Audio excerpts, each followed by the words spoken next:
好了mayam mathang video da khoi Q&A tawjarake mayam comment da thapladiramu haura mayam MouahumMukbang da taram nokjari ngasi akhona chajarakadoi Mairen Thongbaga adigi yengi marin makhong kaleja karaga sinju salad Ekok khoi chao hojjarage sije dokage nang thamam leitre nuaite kenoje background je keno tawre nung ta tholeba du background je phade nung taw nuai sigi Mairen chai de ma chon kano na sije khudna tan tawjarage ko maya nuaite tara kano ta sare tan ha ya hina sal haji yen je yaw le ba ni ko nuaite ba yen sa ba hojjarage sa ba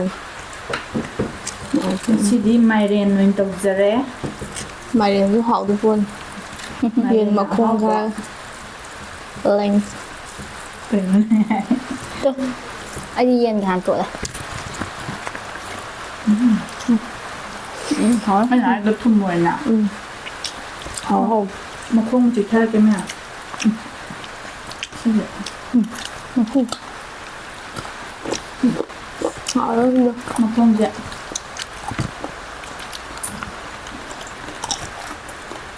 hảo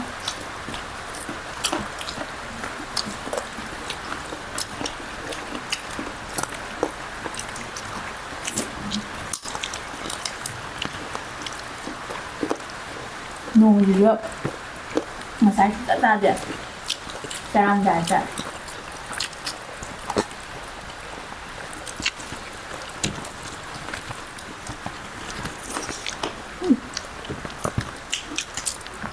không bị cái rồi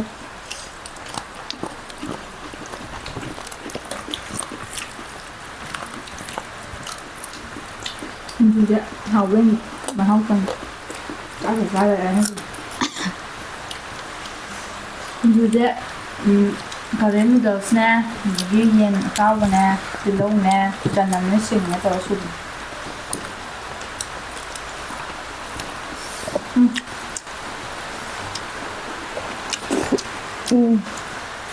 hậu rồi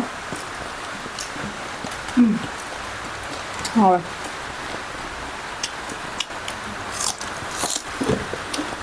Hindi mo kudi. Masaya thajale re kalin ge. hậu Hoặc là bên dukaan jo chaka na hai. mal nó hậu rồi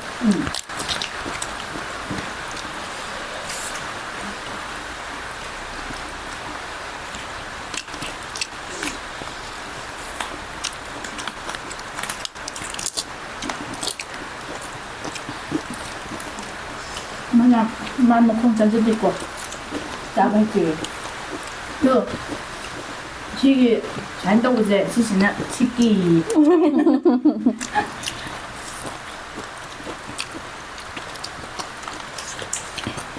mayam mathang video da khoi Q&A tawjarake mayam comment da thapladiramu Hang bagay comment da. o taw Na tao kara.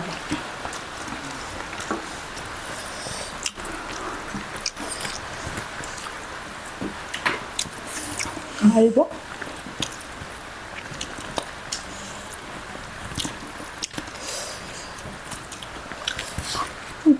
hậu á Kali jang pakai ko.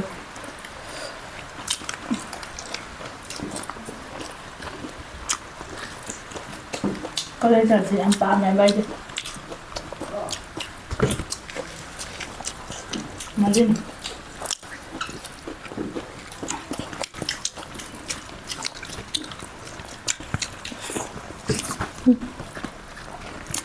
hậu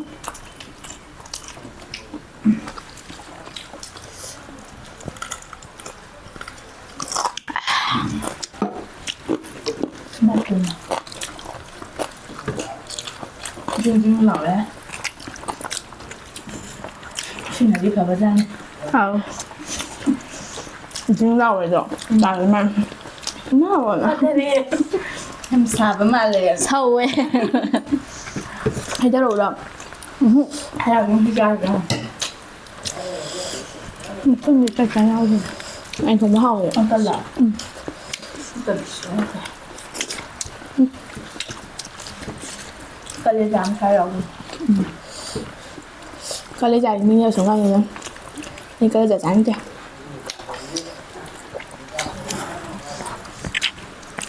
ăn nào ôi nhưng cái tôm này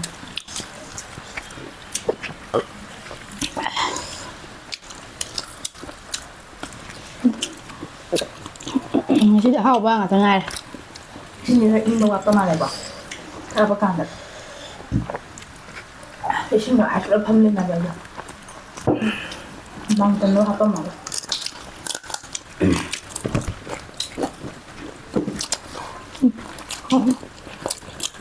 Khurumjari hao đi mấy chân đi rồi tải mà chứ 그냥 밤새워 이봉내 드셔 거 sao việc gì nhân ngoài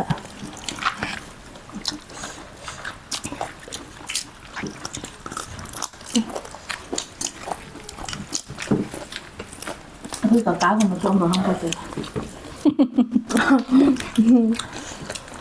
mà làm gì khi nhắm không bị được từ chỗ yêu này đơn nè hay rồi đấy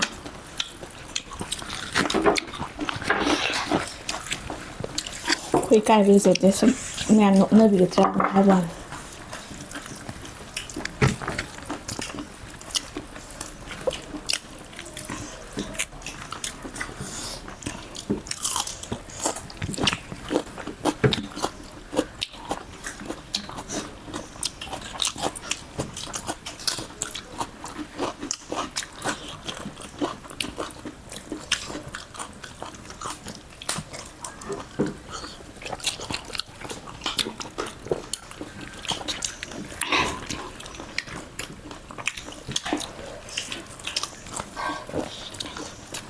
không muốn cầm ra thì không gì dễ hảo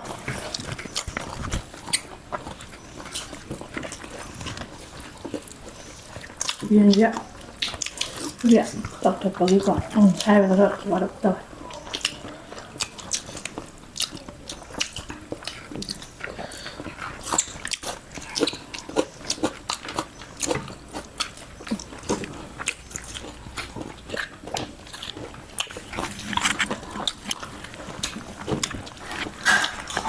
Mairen dễ nhầm khá xa hết rồi bạn rồi nó đi ngay vậy thùng bấm mèo vậy bạn không có làm cho ngọt hơn thì sẽ rất đẹp ở xem bởi vậy cái gì làm cho quá lâu kìa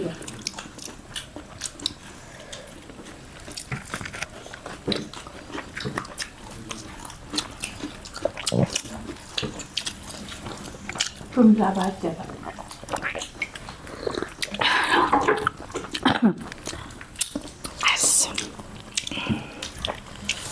짜는 잉해 cái nghĩa thùng gì lắm rồi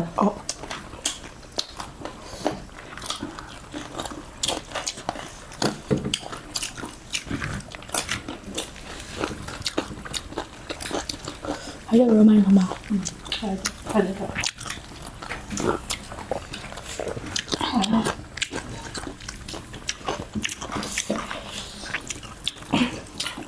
dù đi sai phải xuống khỏi cần tăng tàu thì nó tôi bị bệnh nào hồi tao không có đó đi nè không đâu rồi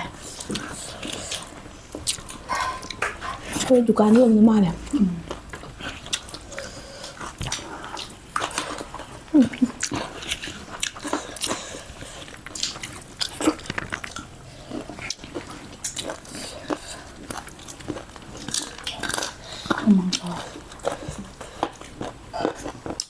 nông sữa cho má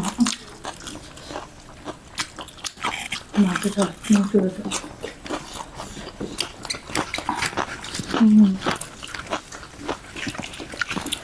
nàng hay vậy chứ sao mi ghiền thì mi cái khác thế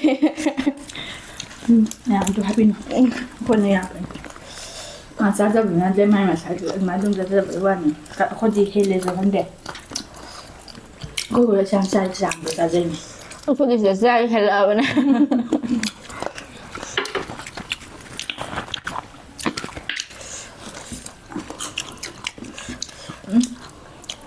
đâu. Cái tấn cái thì lấy cho bạn phải làm nha, hàng đấy cô. Nung đang sẽ hiện béo. Ra được không? Đang thế. Đang chả bị rượu, đang rất tao là một con đang tông rượu ngọt cho bạn. Đang phải sợ tụi mình quay. Tôm nhà thì ở phải quên. Em có phòng. Xịn ngọt. Thằng bạn có chiếc khai. Cục rất cục thật gì. Thấy em phải dẫn.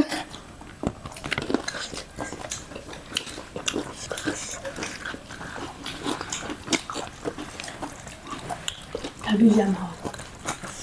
Không mình đã ra cả một chứ, nơi đi mà chỉ bị không gì. Mà anh chào.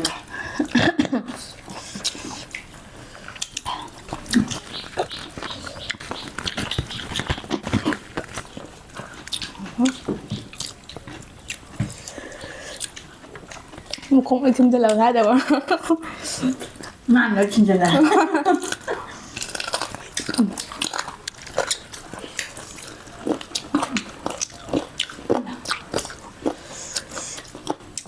Không, chứ hỏi anh sẽ là gì?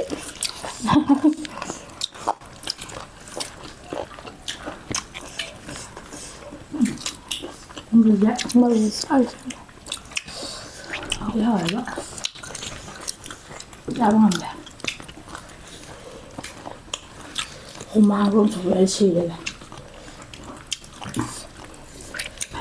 không phải mình rong hô vậy nè, không phải làm hôi thầm bây giờ.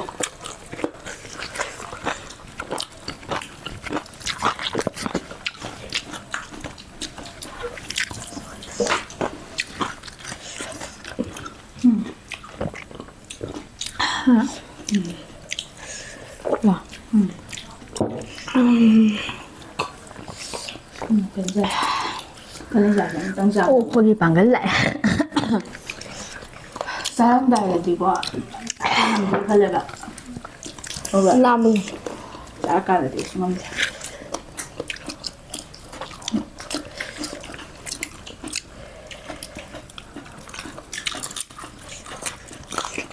Ở đi Mairen là vậy nha, giảm xa lắm mà Mairen gì? Không được xin hỏi. Sai tại sao nó pizza vậy nó mà khai pizza vậy?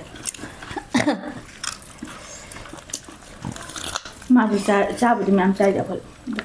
Mà khai bị cái đó.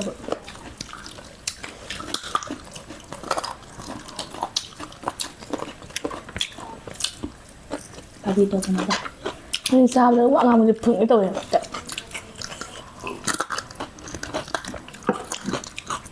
Cuộc thật với Thằng bạn có chiếc khai. cái đống tuổi. Thở rồi mình rồi. Chơi khai à? Chính là Cô sinh thật con nào mà con ngày gì là sao được? Con mới nhìn nhau. mà cân quẹ. Sao được sao tôi không sao được. Anh ngầm tre. Lần này rồi. Ở đâu đi ra rồi vậy? Cái giảm giá xăng rồi chứ. Ăn. Sai thì sao sai. Sai. Anh sẽ ra đó mà gì? Anh chúng mày là khóa bay nhỉ? Mày là hoàn mà rú phải ra vài trái. Anh này. nghe hoàn mà đó ngoài kia vậy. Nhưng mà tạm tại được khóa cả bên này vậy. Sao là Và nó tham gia với nhau tôi là. làm cho nó gì à? Ủa bao lâu rồi bà? Hàng được chưa? Hết sẽ em làm thế vậy. Nó gì vậy? Anh thì làm Nó chỉ rồi hết âm khẩu sao đấy quậy là.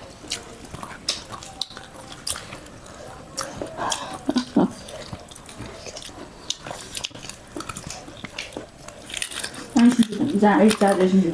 Ai chịu ra.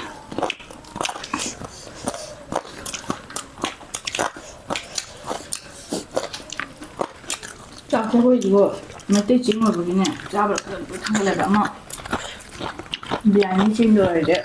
가봐 내가. Basket din mo.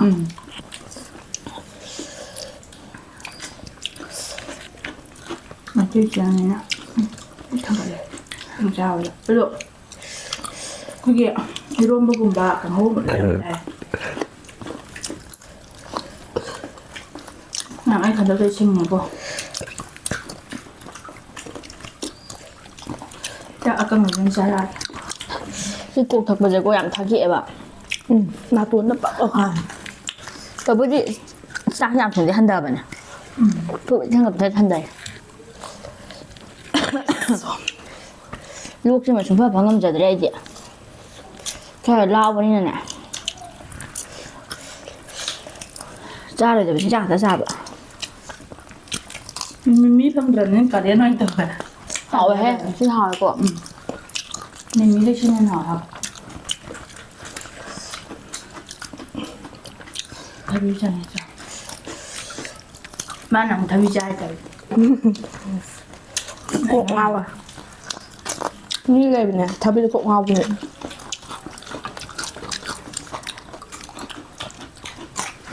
ꯌꯥꯝꯅ ꯍꯥꯏꯕꯤꯔꯛꯅꯦ ꯑꯩꯅ ꯀꯔꯤ ꯆꯥ ꯍꯩꯇꯒꯦꯅ ꯑꯩ ꯍꯩꯇꯕ ꯃꯌꯥꯝ ꯂꯩ ꯐꯗꯤꯒꯣꯝ ꯈꯟꯗꯣꯛꯈꯤꯕꯗ.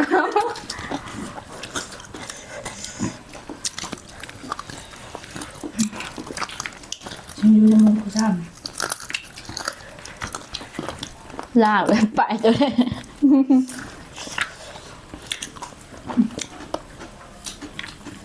ꯑꯩ ꯑꯩꯅ ꯏꯟꯁꯥꯡ ꯌꯥꯎꯗꯕꯤꯗ ꯆꯒꯦꯝ ꯆꯥꯕꯁꯦ ꯌꯥꯝ ꯍꯩꯌꯦꯕ ꯁꯪꯉ ꯃꯥꯜꯂꯦ ꯑꯩꯅ ꯈꯪꯖꯥꯕꯅꯤ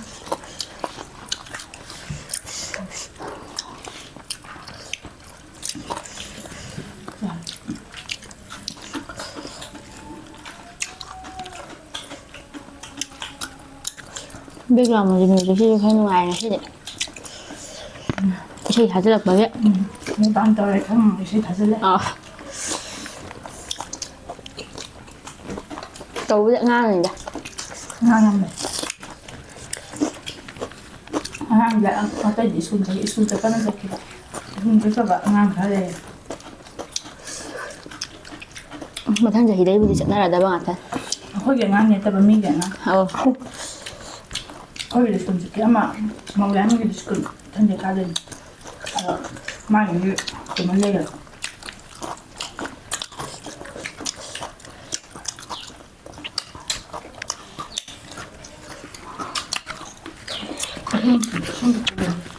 ꯃꯈꯥꯒꯤꯁꯦ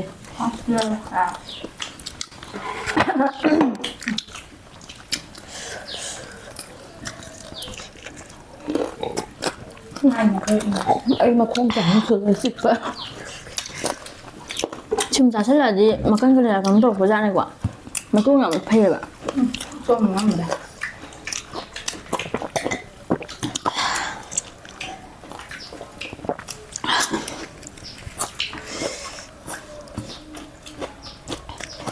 ꯍꯌꯦꯡ ꯀꯩꯅꯣ ꯃꯧꯒ ꯑꯍꯟ ꯌꯥꯏ ꯃꯇꯣꯝꯕꯤ ꯍꯥꯏꯗꯤ ꯍꯥꯏꯈ꯭ꯔꯕꯅꯦꯕ ꯃꯃꯥꯡꯗ ꯑꯗꯣ ꯍꯪꯉꯛꯄ ꯌꯥꯎꯗꯣ ꯍꯌꯦꯡ ꯄꯨꯂꯞ ꯍꯥꯏꯔꯛꯑꯒꯦ ꯍꯌꯦꯡ ꯅꯠꯇꯦꯀꯣ ꯃꯊꯪ ꯚꯤꯗꯤꯑꯣꯗ ꯍꯥꯏꯔꯅꯦ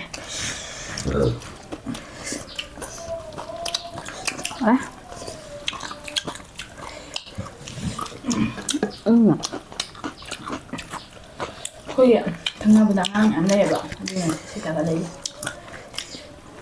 ꯌꯨꯝꯗ ꯀꯨꯡꯅ ꯇꯥꯕ ꯎꯄꯥꯏ ꯂꯩꯇꯦ ꯑꯩꯈꯣꯏꯁꯨ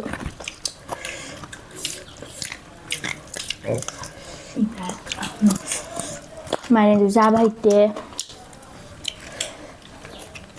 ꯕꯦꯂꯦꯟꯗ꯭ꯔꯤꯁꯨ ꯆꯥꯕ ꯍꯩꯇꯦ ꯁꯦꯕꯣꯠꯁꯨ ꯆꯥꯕ ꯍꯩꯇꯦ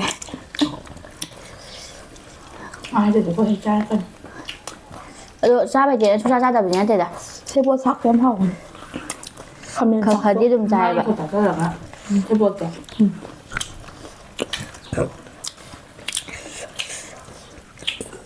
ꯑꯗꯨꯒ ꯁꯦꯕꯣꯠꯀ ꯀꯩꯅꯣꯗꯣ ꯁꯥꯝꯕꯒ ꯀꯥꯡꯍꯧꯗꯣ ꯑꯍꯥꯎꯕꯅꯦ. ꯍꯣꯏ ꯁꯦꯕꯣꯠꯀ ꯁꯥꯝꯕꯒ ꯌꯥꯕꯅꯦ. ꯆꯥꯛ ꯆꯥꯗ꯭ꯔꯤ ꯁꯦꯕꯣꯠꯀ ꯁꯥꯝꯕꯒꯗꯤ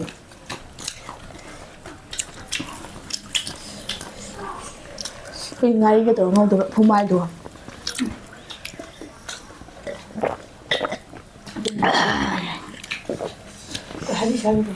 ꯑꯁ ꯍꯥꯎꯋꯦ. ꯂꯥꯒ ꯇꯪꯈꯥꯏ ꯇꯥꯔꯦꯅ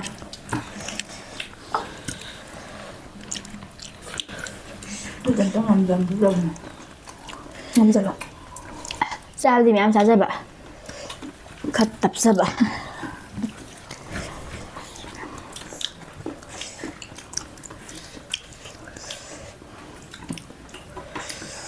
ꯍꯥꯎꯔꯦ ꯁꯥꯕꯁꯦ ꯁꯥꯕꯅꯤ ꯃꯣꯛ ꯁꯥꯕꯗꯤ ꯅꯠꯇꯦꯕ ꯁꯤꯡꯅ ꯁꯥꯕ 그만해 ꯅꯠꯇꯦ ꯅ ꯈꯅꯥꯎꯒ ꯀꯩꯅꯣ ꯁꯥꯕꯤꯁꯦ ꯁꯤꯡꯅ ꯁꯥꯕꯤꯗꯣ ꯀꯣꯛꯇ ꯊꯛꯆꯜꯂꯦ ꯑꯗꯨꯒ ꯑꯩꯈꯣꯏꯁꯦ ꯁꯥꯏ ꯃꯊꯛꯁꯤꯗ ꯃꯩ ꯍꯧꯔꯦ ꯕꯪꯒ ꯃꯌꯥꯝꯗꯨꯗꯤ ꯑꯩꯈꯣꯏ ꯃꯇꯥꯡ ꯁ꯭ꯋꯥꯏꯗ ꯂꯣꯏꯁꯤꯟꯖꯔꯒꯦ ꯃꯌꯥꯝꯅ ꯑꯩꯈꯣꯏꯕꯨ ꯅꯨꯡꯁꯤꯕꯤꯗꯨꯅ ꯑꯩꯈꯣꯏꯒꯤ ꯆꯦꯅꯦꯜ ꯑꯁꯤꯕꯨ ꯂꯥꯏꯛ ꯁꯤꯌꯔ ꯁꯕꯁꯀ꯭ꯔꯥꯏꯕ ꯇꯧꯁꯟꯕꯤꯔꯝꯃꯣ ꯕꯥꯏ ꯕꯥꯏ